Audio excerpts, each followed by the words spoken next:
Welcome. I'm Kevin Miller. In this show, your genetic problems that you can rightfully blame on your ancestors. That statement, I wouldn't have even uttered it in the past. I don't really want to align with blaming, accusing, making excuses, and giving anyone power other than myself.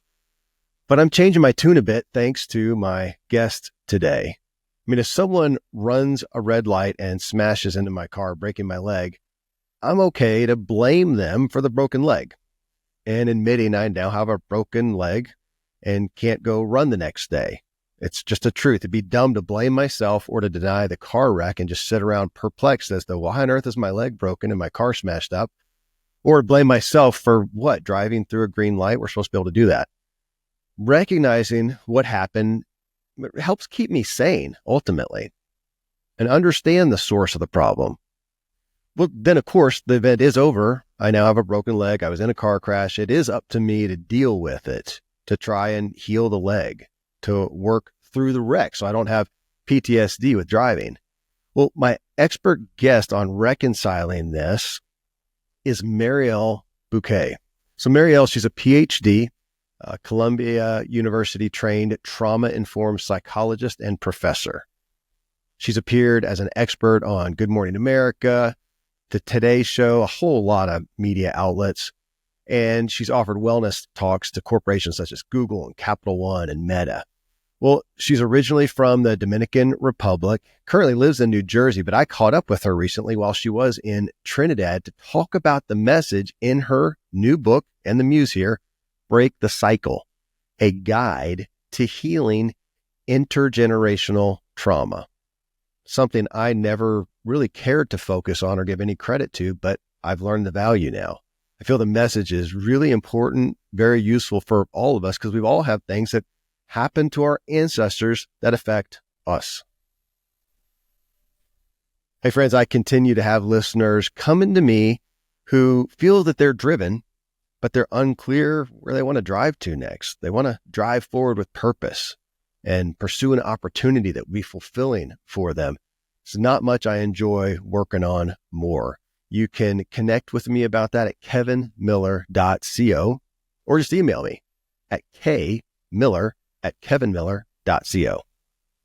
Here are a few sponsors who help make the show possible.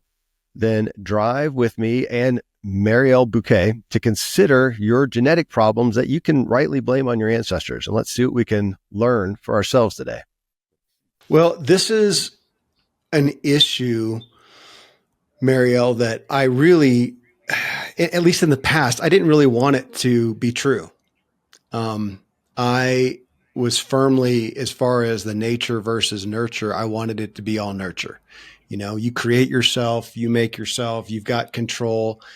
And it was not until far too recent in my life of having to look at some of these issues and go, man, it just does not make sense. It just doesn't make sense. These feelings inside of me, I have no connection to, or no connection that I can understand or I can figure out. And yet I'm watching this happen inside of me. What on earth is going on? And that's what brought me into this concept that I didn't understand as intergenerational trauma necessarily, but now it's just hard to deny. And your book and your message is helping me, and I got lots of questions. So thank you. Yeah, I'm happy to help, and I'm excited to dive into the nitty gritty of, how the work has been insightful in any way. I tend to nerd out, as you might imagine, talking about this work, not just because in my profession as a psychologist, this is a lot of the work that I have devoted myself to, but also because I myself am someone who has seen the work, generational trauma, and even the healing in my own life. And so it's been, a process that I've experienced, one might say, like on both sides of the therapeutic couch. Well, thank you. I think that's probably where the best therapy comes from, when you understand the other side as well. I'll also admit that I struggle with, no, I have struggled in the past with, again, with looking at something that especially is genetic or whatnot, that's ingrained in me because I haven't wanted it to be an excuse. And I know that I mean, I've been reading the book, so I know that you address that. I mean, you're not putting this out for people to have an excuse, have a crutch necessarily, but just address that for me, because I know there's other people like me, especially in the personal development world and whatnot. And they're like, I don't want any labels. I don't want any to give credit to any genetic type issues, because I don't want that to be a crutch that I fall on. Probably because we've seen people who have done that. So there are folks that take the concept and use it as an excuse. But here on the other side, I've been on the denial side, and I have not seen great fruit from that either. So reconcile that with me. Yeah, many of us have fallen prey to genetic determinism and the idea that we basically are born a certain way, and it is what it is, and we are who we are, and there's no changing or disrupting the patterns that have existed. And quite frankly, not only because I got to see change in my work, but even in my own life, I realized that this myth needed to be debunked, and that we needed to instead actually unearth and really make public at a global scale the tools that can be utilized to understand and also take action within one's life, so that we wouldn't be bound to this idea of my genes are shaped this way, and so there is nothing I can do, and so I shall remain the same. And yeah, we are complex beings, right? And so we as humans have a host of different ways in which we psychologically defend against the things that feel too painful. So for some of us, leaning on denial can be helpful, it can be protective, and that's the route that we take. For some of us, just exclaiming that we were born a certain way and therefore there is no change to be made, that can be a way that we can defend against the grief and the pain that is waiting to be uncovered and eventually released, because these things can be released and we can actually find ourselves on the other side of that pain. And when we unearth the pain, when we actually modify our emotions, our behaviors, and even as we're learning, even our cells, right? Our neurons, yes, but really kind of in general, every cell within our bodies, we can actually develop a newness, a new version of ourselves that isn't bound by the history that has existed within us. Well, you talk about, and we'll get into it here quickly, on breaking the cycles. That's what, probably that and some guilt is probably what helped me embrace this a little bit more. And my point being guilt, because I think I looked at some of these issues that I was watching in myself, realizing and going, man, there's just no place for it. I must just be nuts. Like, where on earth did I pick this propensity, this feeling up? Because I just can't find any relevance for having it. So it was that frustration. What's broken? How did this happen? And so coming to looking at genetics or intergenerational trauma helped me find some peace within it, maybe some grace from it, took from the guilt. And so, and some grace, not even that I came and figured out exactly where it came from, but just the idea that I can't figure out where else it would come from other than my ancestors, something in my past. And I don't have to know exactly what happened. I don't have to go figure out all the history, and I may not be able to, but to even understand that that's a possibility gives me a little grace for myself. And now, regardless, let's go deal with it and figure out how to not continue the pattern and the pattern of it, which I think you refer to as, breaking the cycle, is what I wanted to address. Yeah, and we each have an opportunity each and every day to break cycles, even if they're micro cycles that in accumulation actually lead to a larger set of broken cycles within our family lines and our communities. The thing about breaking cycles is that it comes with a host of different emotions. It comes with, for some of us, like you just mentioned, a sense of guilt, right? That we have to sort out and understand and figure out and dissolve eventually. Some of us really lean on shame, guilt being more of I feel like I've done something wrong that doesn't coincide with my values, and I feel bad about it because it doesn't match the person that I desire to be. Hmm. And with guilt being more, it's kind of like the cousin of shame, one might say. And shame is different in that shame is really an overarching self appraisal, meaning that we globally see ourselves as a bad person. I am bad because of something that I've done, or I am bad because of, something that's happened in the past, or I am broken. And like all of those self appraisals that start becoming the general language that we believe about ourselves and lead to shame. For some people, it's this sense of hyper anxiety, right? And like feeling so uneasy in one's own body and thoughts and emotions. And so like for all of us, there's a constellation of symptoms that is really kind of like a mix, right? Some of us have a little bit of guilt, a little bit of shame. Some of us lean more in the direction of anxiety. Some of us are more, situated in like the category of despair, meaning that we feel more depressive. But all of that is a part of what we also have to go through to see the other side of breaking cycles. Hmm. Because the process of breaking cycles is one of deep grief. It's one where we have to let go of the person who we believe to be. We have to let go of the person who we believed our parents and grandparents and more distant ancestors to be. And we have to reconcile with the person that we now understand them to be. Maybe a parent could have been someone that would have been verbally abusive. And people are not born verbally abusive, they learn to be verbally abusive. And usually that learning happens from a place of their own wounding. And so when we start recognizing those things, it doesn't, as you mentioned, create excuses for people who may have caused harm. But what it helps us to understand is the cumulative effect and the passed down effect of trauma and emotional symptoms that accompany trauma, like shame and guilt and everything else. Okay, well, on that, you said, this is right out of the book, you said, as you were realizing this, it was in your story of you coming into this awareness.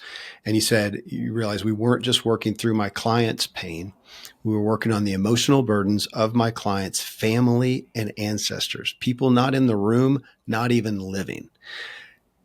What do you find is a common emotion people experience when they're in therapy with you and you have that realization that I think we're dealing with some pain that's not from your face-to-face personal experience, but from someone in the past? Is it, because my first thought is it relief? Like, oh my goodness. Because I've felt some of that, like some relief of, okay, gosh, that makes sense.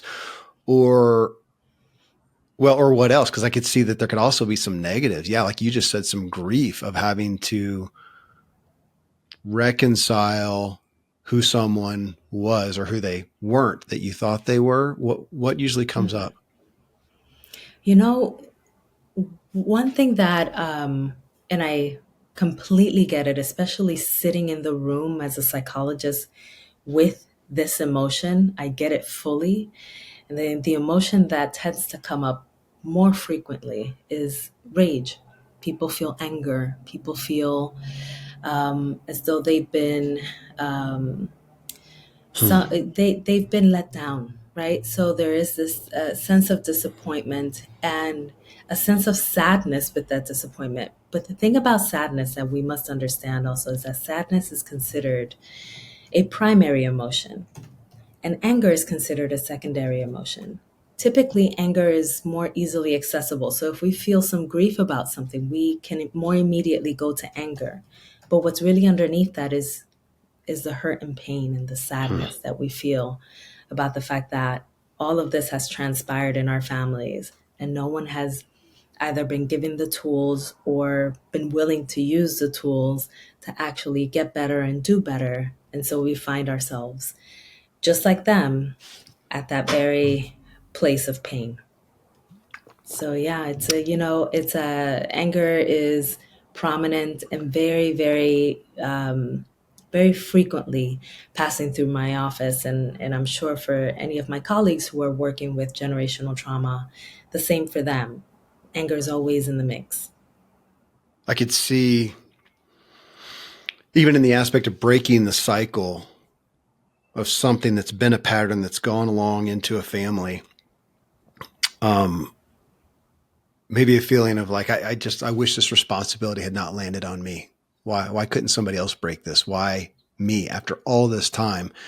It's bad enough that I'm here in therapy getting counsel with something I'm struggling with, but now to have this responsibility that could feel pretty weighty. Yeah. Yeah, absolutely.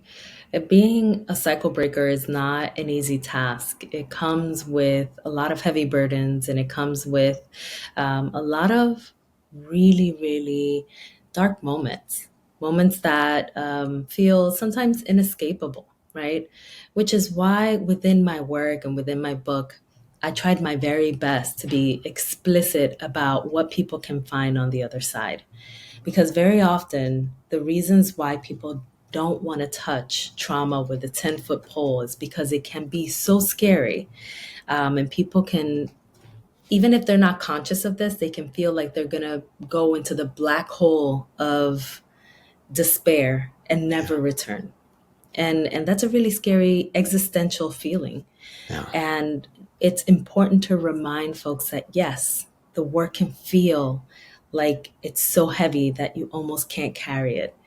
And then it doesn't. And then it feels bearable. And then it actually feels like just a tiny pebble and not a huge, boulder, right? And so I think it's important to paint the picture of how we can actually get through the harder parts of trauma, reconcile with it, and find ourselves, we're not talking about, kind of adopting a Pollyanna-ish, type of, perspective on trauma.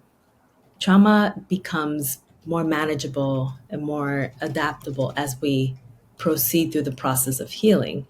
And we learn to recognize when we may feel discomfort, when we may feel a trigger response, and we can acknowledge it with that sense of compassion that you talked about earlier, where you're like, wow, me, like that's a lot. Like, I really feel for myself right now. Like, that was a lot for me to, feel that element of trigger. And those moments can become so nurturing and so healing and so profoundly grounding, right? That those are the moments that we're seeking, that we're looking for more of that than the heavy that used to exist. So let's hit on, you divide intergenerational trauma into biology and psychology, which biology, I hit, genetics, nature, versus, or not versus, and psychology with nurture. So let's go to the biological aspect, the genes. When I wrote my book, whenever I would have been writing it, 3-4 years ago, I came across that study that I'm sure you've seen, I don't know what it's labeled, but the study with the mice who were given the smell of cherries, whatever that chemical, and given the shock. And my listeners have heard it, but if you haven't, you can look it up online. But it was, they gave them the shock with the smell. They, of course, then were terrified of the smell. And then so were their children and their children's children. And I think it went down 4 generations. So here's this mouse and his great, great, great grandmother, grandfather, got shocked, and he shies away from the smell of cherries. And it's in my book because it just floored me. Unreal. So I have things within me that now I'm maybe going to therapy for that have no relevance, or they did not happen in my life. I did not experience this, that again, but it kind of blows me away. It somewhat frustrates me, like really. But then again, I'm trying to be in that space of allowing it to, help give myself grace for this, what I would say is a irrational feeling, which my first thought went to phobias and things like that. What, of these things that you just, you're terribly afraid of spiders, but you have no history of being bitten by a spider. For me, Mariel, it was what felt like to me dramatic conflict averseness. Because I went back and I looked, I would think, this is me thinking, I would think that my parents were just horrific, that conflict was just, really terrible, or there was some trauma around it. And now I did look and go, they were not real big on negative feelings. We didn't really deal with hard emotions and stuff. And maybe even I had some therapists kind of bring me over into like an emotional neglect concept, nothing super acute, but that I was a kid who didn't have really a place to go. That makes sense. But I wasn't criticized. I wasn't made fun of or belittled. There was no trauma that I could come up with. But then in looking to my parents' past and some of theirs, I could see far more of that from the backgrounds that they came from that made sense to that. Because I'm looking at myself going, I just cannot make sense of it. It was like a phobia. There's probably some word for a phobia of conflict. I mean, it literally was to that degree. Why am I so terrified when I know that there's no physical, I'm having conflict with someone. They're not going to hit me. They don't have a sword in their hand. I'm not going to get decapitated here. I'm in no physical danger. And if they don't agree with me and don't like me, why should that matter so much? And yet I realize inside I am terrified, like they were about to impale me with something. Does that line up? Yeah, absolutely, it does. We have to think about it from the perspective of we're still in the nature side, right? So I'll stick to that. And we have to frame these experiences within the perspective of an evolutionary response. Because think about it. If your parents were conditioned from a very young age to self-suppress or to back away or to withdraw from any kind of verbal altercation or other kinds of altercations that were prominent in their lives growing up, then it's going to make a lot of sense that from an evolutionary response, that learned response would have been carried forward.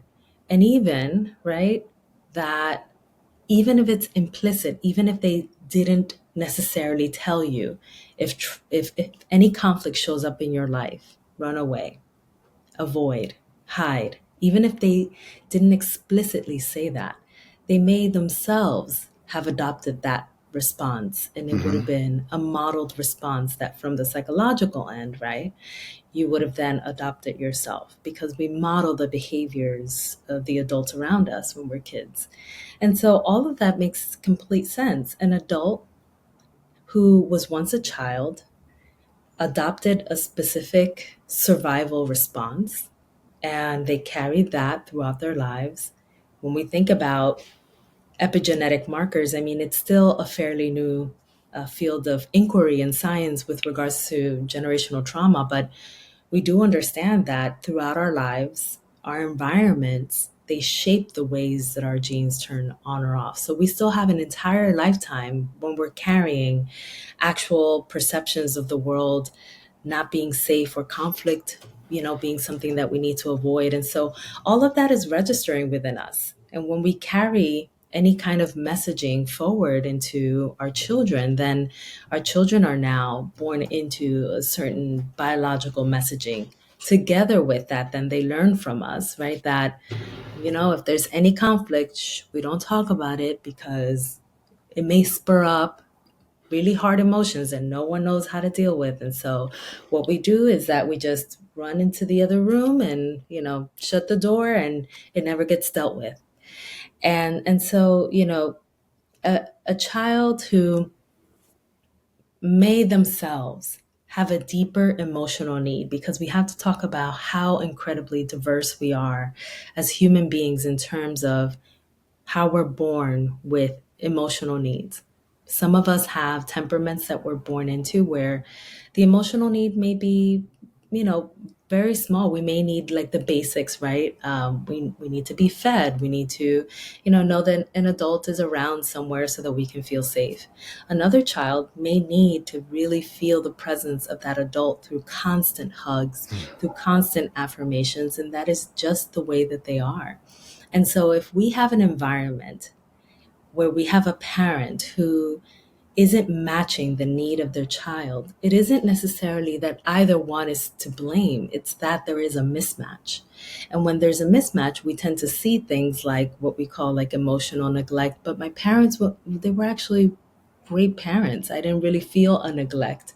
Well, yeah, but maybe the needs that you had based on your temperament and the human that you are in your own unique emotional makeup made it so that the environment that you grew up in maybe wasn't the best match for you. And if we actually were to teach parents these things, there is a likelihood that parents would gain consciousness and awareness around these things, and even teachers, right? Because we can't just, just situate everything just in the home environment. Children are parts of communities, they're parts of school environments, and it's important that we teach all of the adults that are surrounding a child what differences exist in a child's needs and how we can meet those with consistency. So let me then ask you, on this biological front of intergenerational trauma, this genetic aspect, recognizing it. So coming through and doing the work to recognize it, if we say that's, step one, can we ever really eradicate it is the question. Or is it kind of that, as you were talking a minute ago, I thought of that cliche. I don't know who said it, that I'm paraphrased, genetics loads the gun and our lifestyle pulls the trigger concept. That would I look at it and go, okay, my gun's going to kind of always be loaded here. Probably if this happened back here, it's going to kind of always be loaded. So I don't need to feel bad about thinking that I need to totally eradicate it. It's going to be there. My job is to be aware of it and equip myself to be able to manage it. Is that too simplified? No, I mean, the thing about trauma healing is that it needs to be simple and approachable. When we start overcomplicating things, we actually make it feel to any human like it's unattainable. And especially we're setting ourselves up for failure, right? If I set this complex goal around my own healing journey and I realize that I'm not meeting that goal, what can happen? Well, if I'm constitutionally, like actually, like I'm framed, at least my emotions have been framed to go in the direction of shame, I'm going to feel like I have failed and I'm going to then self appraise as a failure. And so here we go right back into that shame cycle that was now perpetuated by, a healing process that um, wasn't healthy to begin with, right? But when we start with basics, when we start small, when we start with, I always start people, at least in my clinic. I have a clinic and I train my clinicians to always start with grounding. So we ground to help a person to then learn and build mastery around grounding skills, somatic skills, body based skills, where they can actually engage in a relaxation response more often than not. And then they can actually feel like they've gained mastery over that. And they feel more of a sense of control over when a trigger happens. Then we can actually get into some of the what we call digging work, or the second phase of our work, which is where we're really digging through the past and the family tree and all the deep secrets that have been just kept in the closet of the family shadows, right? Like all of those things we start digging into. But when we're digging into any of that, we have already created the foundation, almost kind of like the scaffolding of relaxation methods, so that if a person feels a sense of emotional activation from talking about that aunt or grandma who was, so incredibly abusive to everyone in the family, when we start really bringing to the fore that narrative, that person already has within them the tools, the techniques, and the mastery to be able to then self-soothe and get to a place of feeling like they have a sense of emotional safety. So that you talk a lot about relaxation, and I appreciate your perspective on that. In essence, saying, if we're in an anxiety state, we're not in a place to deal with this well. We've got to, like, that's step number one. We've got to get ourselves out of that panic, in essence. Yes. Correct. And many of us, panic has been the status quo, right? Yeah. So if you're a person that especially was born into spaces where, trauma was prominent, or there was chaos, or there was any of the things that could have created any kind of adversity that would have then stayed with you emotionally. What that means is that it's very likely that you have a nervous system that defaults to a threat response. So you finding ease is, like digging, in a gold mine for unicorn gold, right? Like it feels unattainable. And the thing about grounding with trauma work is that it is probably the most understated and maybe, dare I say, most underutilized technique that needs to be at the forefront of trauma work. Okay. Because when we're talking about trauma, we're talking about a person that, as their general baseline, does not feel a sense of safety within themselves. They feel always on fire, right? Mm-hmm. Anything could be a trigger. They could literally be in a boardroom meeting, and all of a sudden there's a new board member and they have a perfume that smells exactly like someone that was incredibly punitive to them when they were a child. And here we go. We have that, going back to even that mouse study, right? Yeah. That sense of smell, our olfactory sense actually is very potent. And so we can drive memories so expediently just from our sense of smell. So now you have this person that goes directly into that point where they felt like they were being beaten down to a pulp.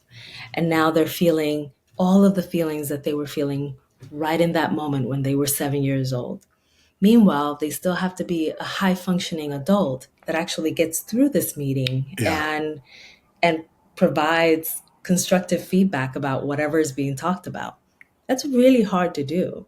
So a big part of trauma-based work, at least, within my work and within my clinic, is for us to actually help a person to learn the mastery of their own body, right? Like to learn how to actually engage with their bodies in a way in which they can feel a sense of safety. That is the most fundamental part of trauma-based work. We have a lot of techniques in trauma. We specifically do generational trauma therapy, but we do also other types of trauma work like EMDR, IFS work, cognitive behavioral therapy, psychodynamic therapy.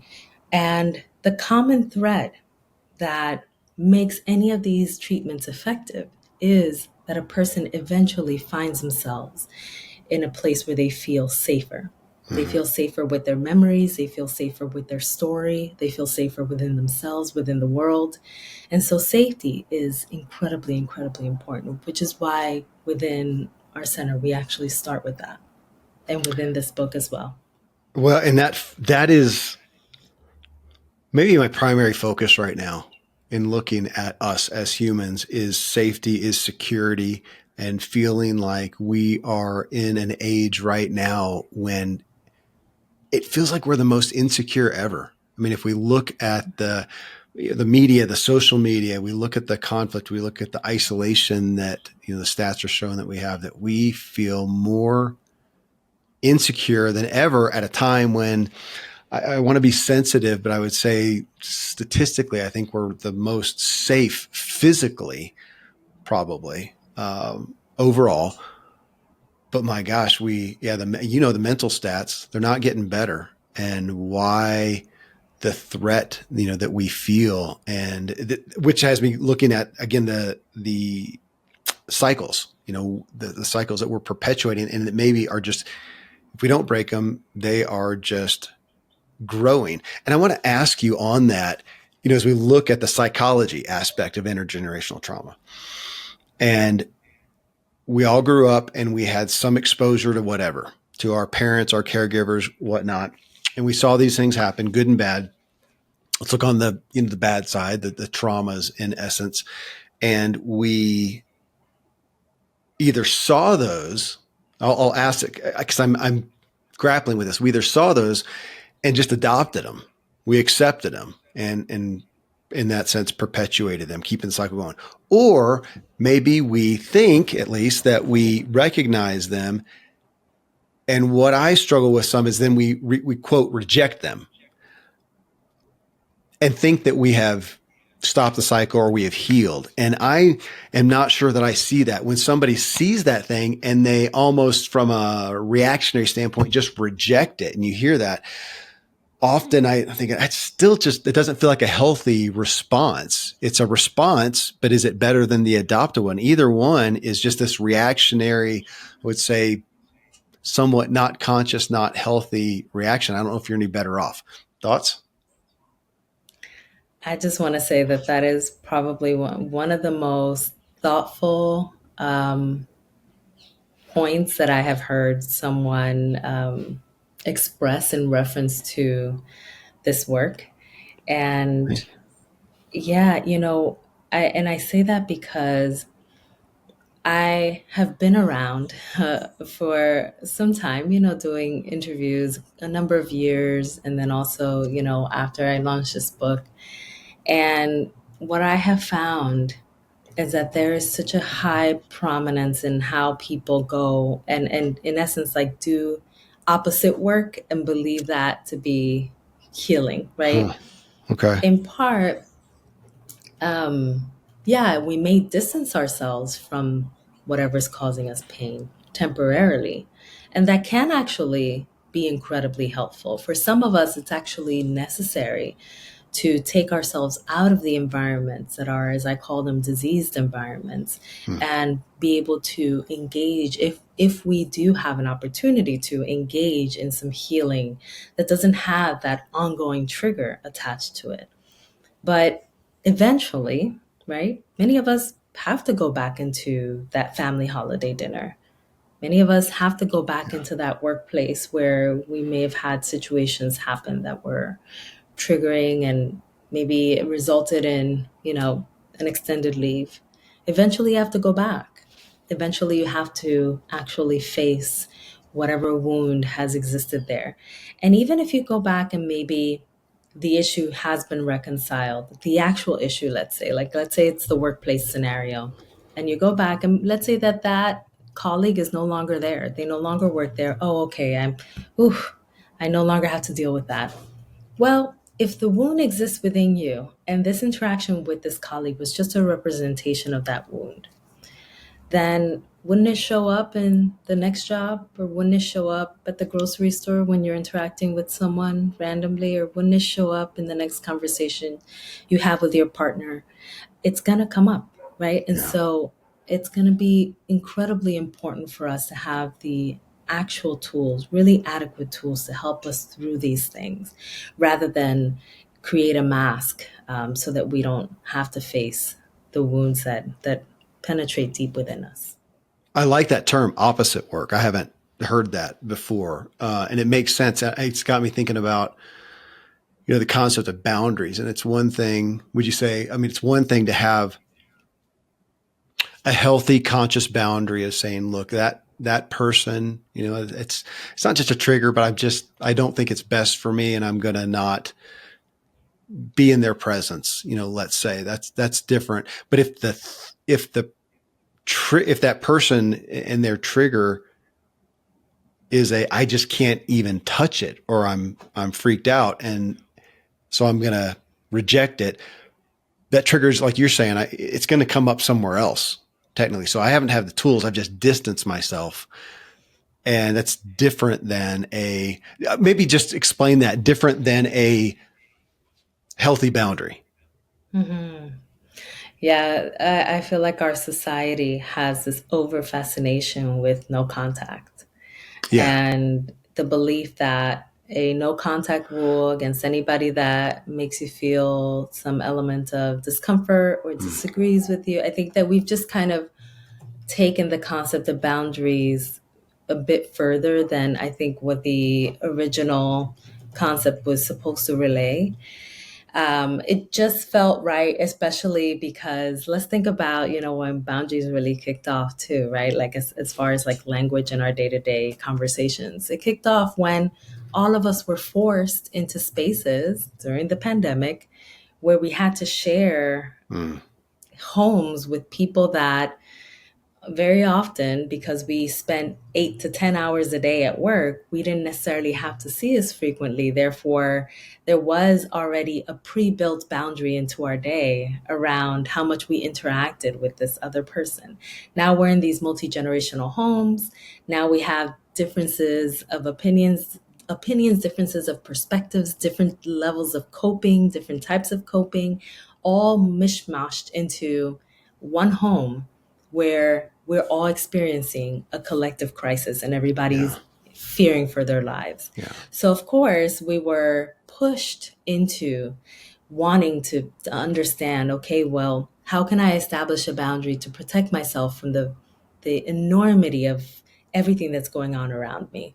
And we started this process of, instead of doing a bit more self-analysis, actually doing more finger pointing and like pushing people away. Now, that is not to say that there are some people that we truly need to have distance from.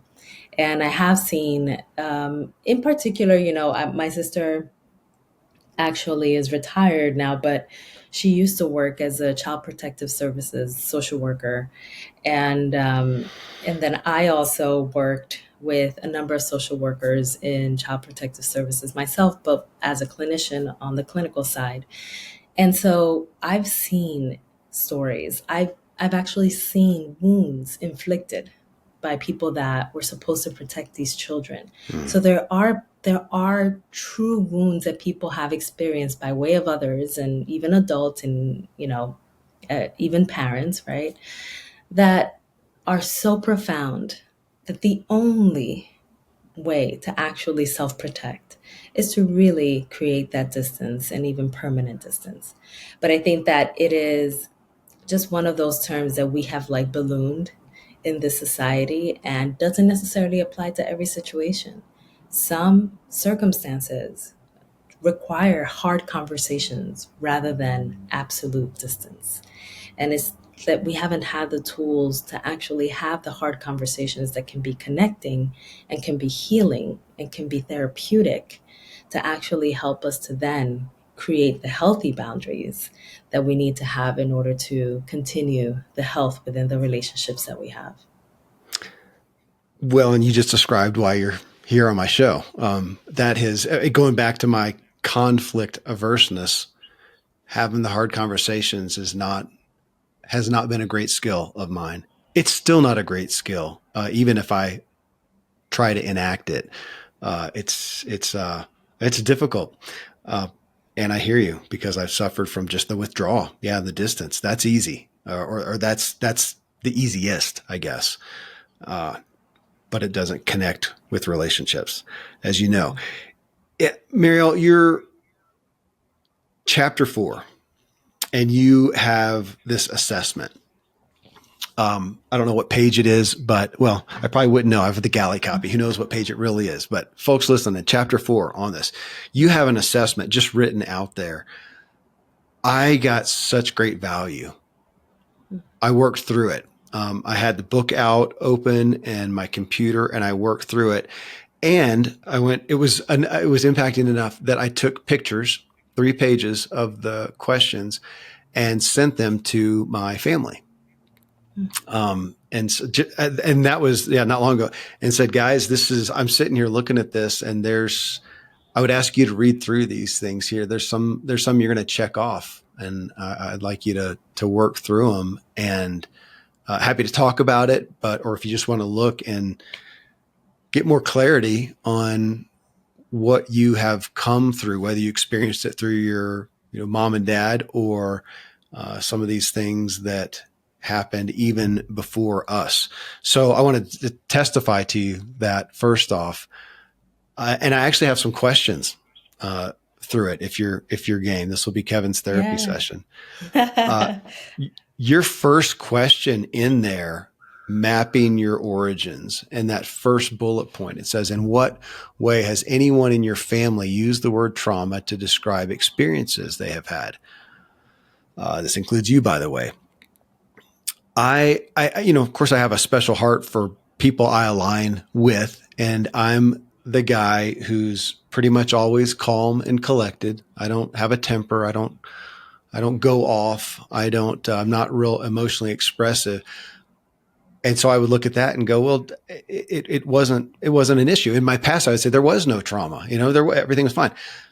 Well, this was another vote, I guess, that's one of the problems. There was no trauma. We didn't use that word. Everything was good. Or if it wasn't, it needed to be good. And it came from, again, my parents, some of the sweetest, dearest people ever. A lot of people listening are well aware of my parents, but it was in a good natured aspect. Mom came from a place where it was just constant volatility. Dad came from Amish people, literally. There's no emotion. We don't get, it's pretty just sweet, but surface level stuff. And so they both came into this, and they were looking for positivity. They were looking for goodness. I mean, it was well-meaning, but a negative emotion or trauma, well, that was just unhealthy. We just need to get out of that stuff. Let's fix that and get an attitude adjustment and whatnot. And even so, that was one that I thought, gosh, that spoke to me. How was the word trauma used? It wasn't. And I think that was a problem. Thoughts? Yes. And how frequently, for anyone that's listening, how frequently have any of us been in spaces, especially if we date back to when we were children, where anyone actually said the word trauma? Trauma in and of itself, as a concept, as a therapeutic concept, and as a theoretical concept, has only surfaced in the recent decades. And so we've only had it around, and internally within institutions and within research, not even out to the general public, so that we can actually help to use it to make sense of our world. And so in part, that is, some of the reason, right? We haven't had the tools to actually work through trauma, because we haven't even had a thorough understanding of what it is. Now that we're fast forward, into 2025, many of us have access to an understanding. We can open up our phones and we can automatically see, okay, here are the symptoms, Google it, and really get, well attuned to what trauma is. So it makes a lot of sense that, in homes where we may have had some sort of trauma factors, that the word trauma was not actually expressed. In addition, still in 2025, believe it or not, we have an immense amount of stigma around trauma. Mm-hmm. We have maybe reconciled a bit more with anxiety and depression, but trauma feels like I'm broken. Mm-hmm. Trauma feels like there's something truly wrong with me and I need some serious help. And to say something like that to oneself creates that sense of grief. It brings us down. And it's really hard for us to have to reconcile. It's not to say that anxiety and depression don't, but I think it's been in the language, in the general language, that we've been using in social media and in general conversations a bit longer than trauma. And so trauma's just catching up. So that's a part of it. But one thing, and this is, I will say this is more of a theory Okay, so I don't Okay. want to say that this is, something that holds true for anybody. But I have a general theory about generational collective coping mechanisms, that the generation of our parents had an unsaid rule around not dealing with things that felt hurtful and harmful. Okay. And so there was this sense of, we don't talk about that, or we don't talk about it outside of the family. And there was this very, like, it was kind of like the ethos of the time. It's almost kind of like this learned coping that they've adopted that looked differently in every home, right? It looked differently in yours than it did in mine.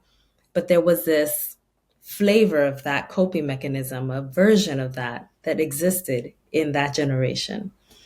And we are the generation, I believe now, of cycle breakers, of people that are, really breaking out. And part of the coping is finding the resolution and the sorting through the mud and the thick fog that has, been placed upon our families. So I think that, that's something worth acknowledging too, right? Like that, Well, if we can talk I to, ask? I want to yeah. ask on that. Um, Hmm. Again, I've been pondering this for days as I'm digging into your book more and more in your message, and as I look back, were there traumatic things in my life? I have historically said no, and now I look back and go, there's some stuff that. I mean, my dad almost went bankrupt, lost his business, lost the house. Uh, my sophomore year of high school, go clothes shopping with mom, but I had to buy my own stuff. They were destitute at that point. Now I wasn't living in poverty and necessarily, but it was a big deal. Years later, I rescued my brother out of a hospital after almost drinking himself to death. Uh, and then, fast forward there, my first son almost died, and we're, months in the hospital. And to talk back on it, especially the latter ones with my wife, we can tell it. And she's like, were you even there? Because to me, it was just, I literally felt like I don't know, it just didn't resonate. I think I was so blind or unaccepting of the traumas, of the hurts, that I think I didn't connect well with people in that moment. And now in retrospect, it's like we had different lives, and I was so blind to it. Okay, so that's one side of the ignorance of it, maybe. And then on the other side, though, what I feel like gets attention, and I admittedly from me and even my past family, is okay, everybody's all over here, all wrapped up in their trauma, and I get a grip. I mean, it's way, it's over and it's overcoming them, admittedly. So it feels polarized that I would say my life, that's not everybody's life, but it's been polarized. It's either there's no trauma or you're totally wrapped up and overcome in the trauma, and there's no healthy middle conscious ground. Is that common? Or, I mean, as you talk about the generational aspects of it, how does that fall Hmm. in? Well, let's think about, um, let's humanize this for a moment, Okay. because I think when we do so, it starts to make sense to us. If we have had a way in which we have been able to survive, so we've had a specific set of coping methods, typically for any of us, we tend to default to one or a few.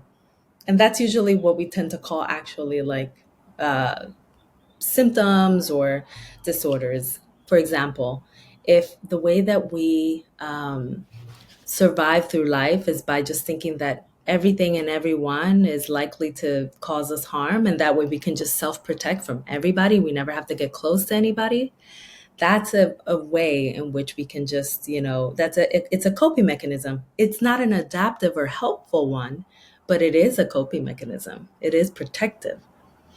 And so what happens if that has been my coping mechanism for the entirety of my 39 years of life? And now I'm about 2 months away from my 40th year. And all of a sudden, I find myself in therapy for the first time. And I'm being told, discard that, do away with it. It's not real, it's false protection. And then I have to leave that therapy office and go into, in essence, an existential moment of, oh my gosh, so now that I can't use this coping mechanism, what do I use? I have nothing. I'm untethered. Yeah. Exactly, right? And so that is exactly why when we're talking about deep wounds, it's essential to actually do skill building first. We have to help a person to learn how to cope adaptively if we want to tell them, hey, something's up and you should probably deal with it. We have to give them the tools to deal with it Yeah. so that they can feel like they have something to fall back on that can actually help them to not enter that existential dread. Okay. I thank you. Okay, so obviously this is my show, so it's biased for me. So you're going to be on somebody else's show who's gone through, significant, acute, blatant psychological, physical, sexual abuse and whatnot. That's not my story, so I'm not coming at it from that direction. I'm coming from it on the other side where I think, I've minimized a lot. But on that note, because that's one of your questions in the assessment here, have there been incidents of psychological, physical, or sexual abuse within your family? If so, blah, blah, blah, and it goes on. Those are blatant. I have been interested in those of us where things weren't blatant. And it wasn't so much things inflicted as maybe things missing. Emotional neglect is one, again, that, I've had therapists that multiple who've come to me with that. And again, it's hard for me to say that because my parents, I just view them as they were such sweet, loving people, but they didn't have what they didn't have. They had no emotional connections, positive ones with their families. They both did. And again, mom came from some violence. Dad came from, I don't want to use the word stoic because I like some aspects of stoicism, but just from a void. I mean, there's just nothing. There's no connection relationally. And so they came to me with more positivity as parents. They wanted to do better than theirs. And I think they did, but they didn't have really the wherewithal to connect emotionally, especially with negative emotions. So I look at that, was something inflicted or was there something missing? So that's my question, is if it's an inflicted, like you said, like the question, physical, psychological, sexual abuse, that's blatant, that was inflicted. Is there how do you give space for the things that maybe weren't inflicted, they were missing? Is that fair? Mm-hmm. Absolutely. And it holds value too, because pain is there as well. Incidents that are traumatic, both on an individual level, well, actually on an individual, family, and societal level, don't actually have to be action oriented. Well, actually, the action doesn't have to be that something was done to you. It can sometimes be that you were missing something that you desperately needed, or that you needed to an extent. And I'd like to present to you this concept. I'm not saying it applies to you. I'm not adding any kind of labels, but it's okay. But I think it's one that we battle with a lot, like in society, and we actually don't have the name, kind of going around as much as I think we probably should, which is the concept of traumatic invalidation. And it is the experience of needing something emotionally from our environment and constantly not getting it. As an example, and this is going to be a very loving and tender example, and I share with you the experience of having amazing parents that have loved me so deeply, and yet I can see the areas where they may have fallen short because also of my need, of my very tender need that I needed growing up, but also because, because of their own socialization as children. And so, as an example, maybe let's say that I had a really tough day at school and I got picked on. And I'm crying and I'm saying, I'm so scared. And mom is coddling me and she's hugging on me and she's kissing me. And she's like, oh, dear, nothing happened. You're okay. That was nothing happened. Yeah. Right. One might think, wow, what a mom, amazing. And yeah, that's an amazing mom. And at the same time, a tender little mind, which has not yet developed the capacity for abstract thinking and make sense of the fact that mom can say nothing happened and something can actually have happened that caused us harm. We can't reconcile that. There's no way, our minds are not structured at young ages to actually make sense of all of that. We only see things as good and bad. It like yes or no, right? Like very, very dichotomized thinking until we reach an adolescent age. And so if we're this tender little being and we're constantly being told, oh, don't cry, you're fine. You just a little scrape on your knee. That's nothing. Look away. You're good. Right? We start to feel like our emotional world is not being validated. And it is such a benign thing for a parent to do. And they are being tender, they are being loving, they're being child-centered in that they're attending to their child and their child's needs. But they're using language that could potentially be invalidating and discount the inner experience of that child. And it can be as subtle as that. And with that happening, let's say from ages 1 to ages 14, you have a whole history, a whole 13-year history of traumatic invalidation, or at least invalidating moments that start internalizing as, oh, well, I'm okay. No, nothing's wrong. Nothing's wrong. Nothing's happening. And so we start developing that internal dialogue that mirrors what we've been hearing growing up. And so, I like to emphasize that because it isn't always just about having suffered abuse. It isn't always just about a parental divorce that was tumultuous and like really chaotic. Sometimes it's about the moments that can actually have tenderness within them, but just weren't a good match with the needs that we had. The term is significant to me, traumatic invalidation. I have done some of that with my kids. Some of it I've been aware of. They're quick to remind me of what I'm not aware of at this point, which is fine. Also, because it has me thinking about attachment issues, the nothing happened or kind of the toxic positivity concept. Well, just, it could have been worse. Think about the good things in your life. I'm guilty of distraction also. Like, oh gosh, well, hey, pizza and ice cream, check it out. Let's go that way. Or even fixing it. Okay, well, let's go beat the hell out of that kid or whatnot. And none of them was a connection though to how they felt, which I learned from some attachment thing long ago, kind of when the kid comes in with the bloody knee. And I was the one who, out of care, I'm like, oh gosh, let's get that cleaned and get a Band-Aid on it and fix it. And it was my wife who finally said, I'm reading this thing and it says, maybe we'd be better off just to give him a hug and just hold him. Like, oh, okay. I didn't know. I felt so bad initially. I didn't know, because then we did that and found such greater results with the kids. Half the time they just run away with the bloody knee. They didn't care about getting it fixed. They just wanted to be held from it. Man, I didn't know these aspects of how to connect. That's what came up a lot in reading your book is the connection points in ways that I have felt connected to or not. Like you're talking about there as a sensitive little girl, and you were looking for a connection point that wasn't given, whether it was it was abused or not, or it was just invalidated.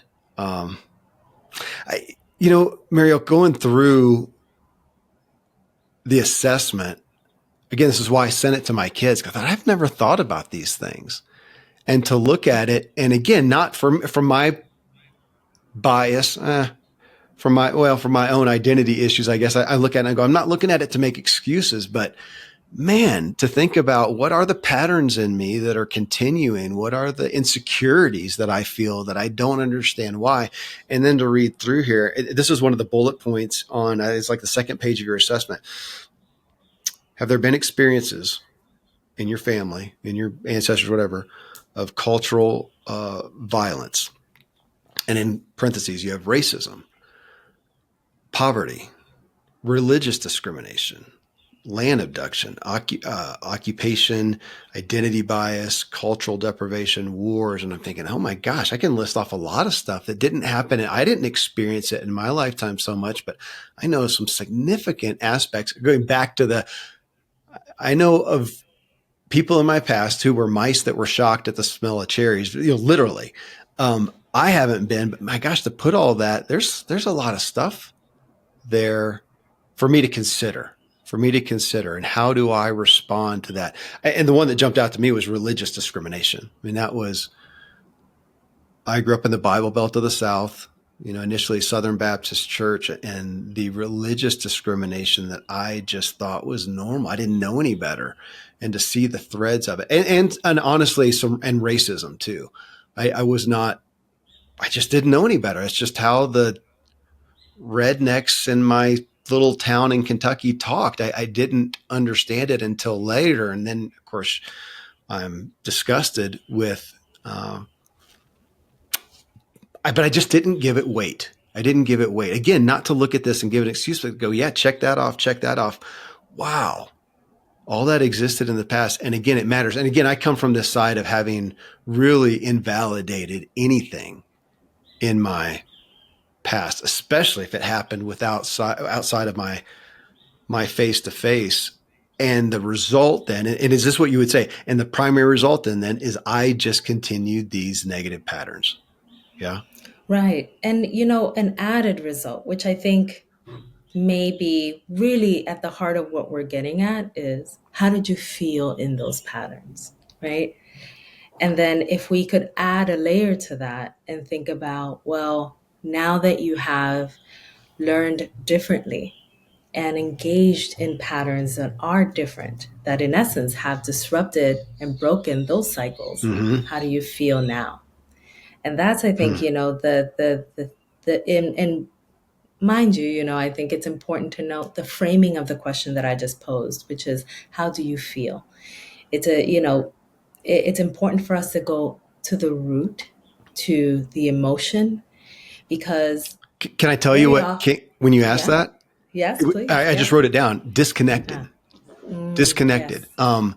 I think, and my initial thought was disconnected from others who maybe, had a different experience or with others, like that, disconnect with other people who had a different religious belief or were a different race or whatnot. So it was a disconnect. But then I think it was a disconnect with myself. Yeah. And you know what a disservice it is that any institutionalized ism has stripped you from such a basic necessity that we all need as humans, which is connection. And that's the thing that we miss the mark, in these power hierarchies and like really wanting to, us and them, the world, right? Like we miss the fact that we actually thrive more in being able to see each other's humanity because we're able to establish the connection that we need as humans. Instinctually, we need to connect, we need to bond. And so that is, something that can actually be facilitated by our ability to actually break these cycles. That is,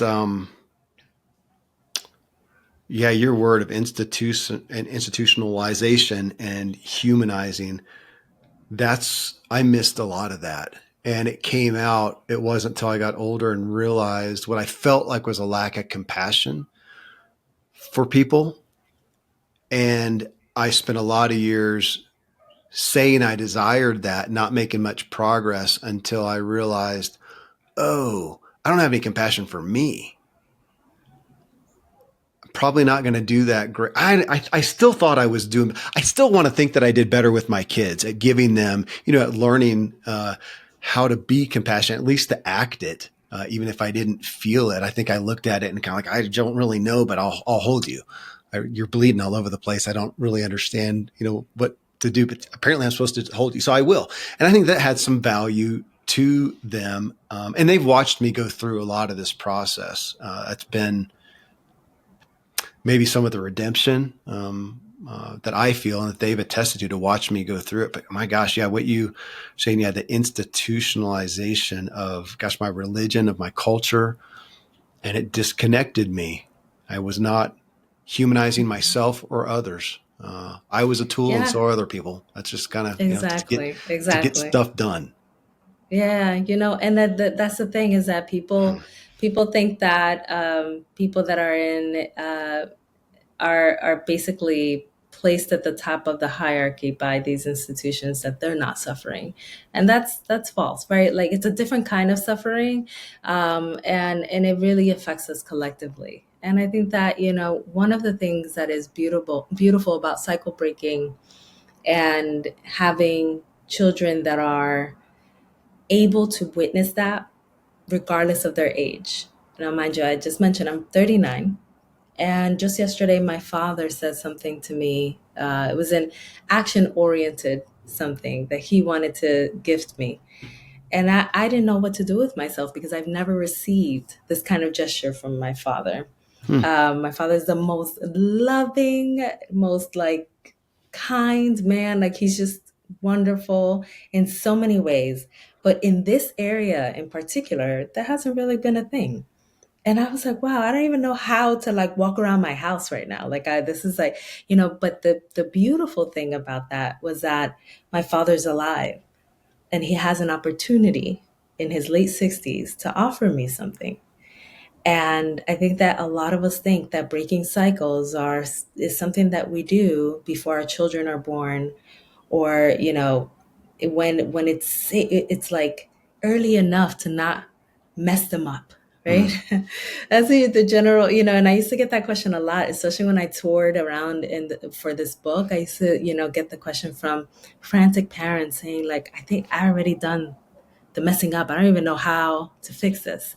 And we Wow. don't realize that so long as we're alive, there's opportunity for repair. So long as we're alive, there's opportunity for remodeling in a new way. And for that to stay with our children. They can be 40-year-old children, and they can take that as part of the legacy that you're leaving. And so I think there's always opportunity, should we be willing to really kind of like find the point of reconciliation.